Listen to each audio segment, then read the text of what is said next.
Welcome back to Let's Talk Zoning. This is your host, Rosetta Taylor. Today, I do not have a special guest. However, I did want to talk about public land use controls and how important they are in the real estate world. First, let's start off by zoning. Zoning is police power. Granted by state level enabling acts, zoning ordinance creates zones, usage restrictions, regulations, and requirements. Zoning enables urban land managers to create separate land uses and do not conflict with one another nor create incompatible adjacencies. So I wanted to discuss public land use controls because the more I study, the more I talk to professionals, the more I work in this arena, the more knowledge I'm gaining, right? And the more knowledge that we all need to have when we're working with these transactions as professionals. So there are three types of zones in the real estate world. So you have residential, commercial, industrial, agricultural, public, and PUD, which is the first bullet.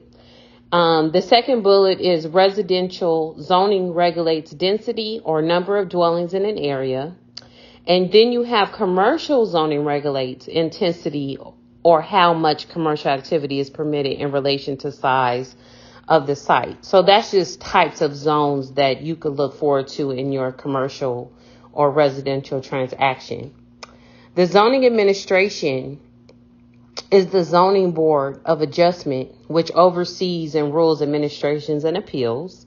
And this knowledge, again, is for people that's entering into this industry, or just a reminder for those of us that are in the industry.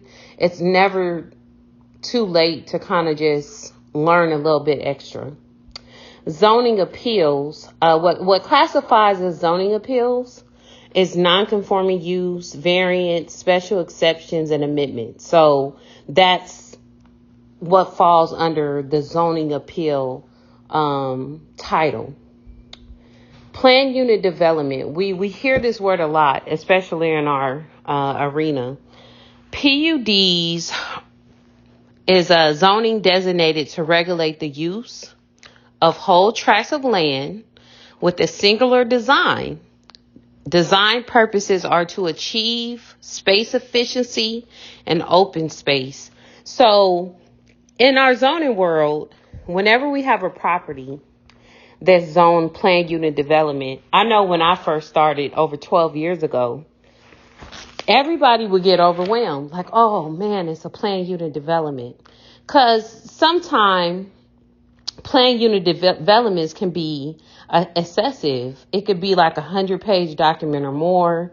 Sometimes it's very easy. You might just have a site development plan with all your approved regulations on there, or just like a 10-page resolution that refers you to another zoning district. But we always found it funny whenever we would get the planned unit developments because everybody would have the same stress level of writing the report. So after being in the industry for 12 years, I appreciate the planned developments. It's straight to the point, let's just get the report knocked out. Subdivision regulations, let's jump into that. Plat of subdivision and relevant requirements must be met and approved, must meet the FHA requirements for insured financing.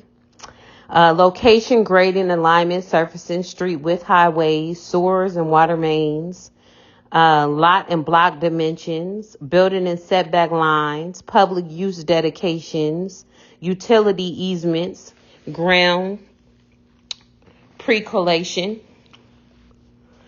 And then we have building codes. So with building codes, it's identified as the comprehensive on-site and off-site construction of material standards that must be met to receive a certificate of occupancy. So in the zoning world, with us dealing with different municipalities, these items that's going to be associated with the transaction, we look at these on a different level because we're actually just obtaining copies of the documents, right?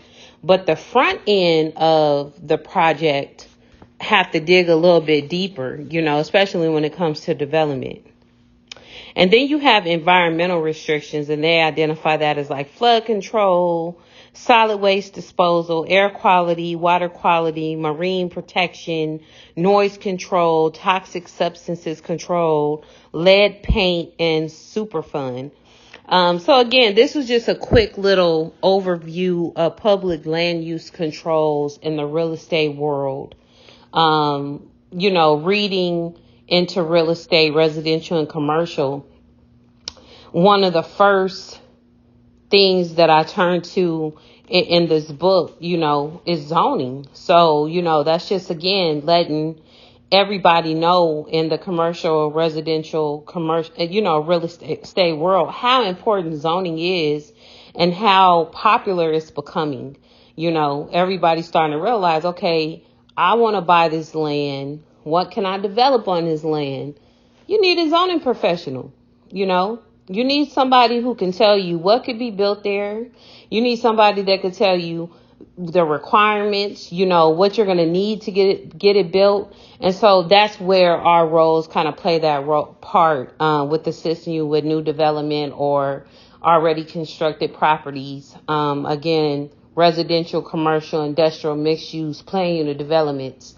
Definitely reach out to a zoning professional. I love what I do. I'm passionate about what I do. So that's why I'm always studying. I don't mind sharing my knowledge with other zoning professionals because I want us all to be great. So again, be sure to like and subscribe on Let's Talk Zoning YouTube station. And I hope you enjoyed this quick little podcast. Thanks.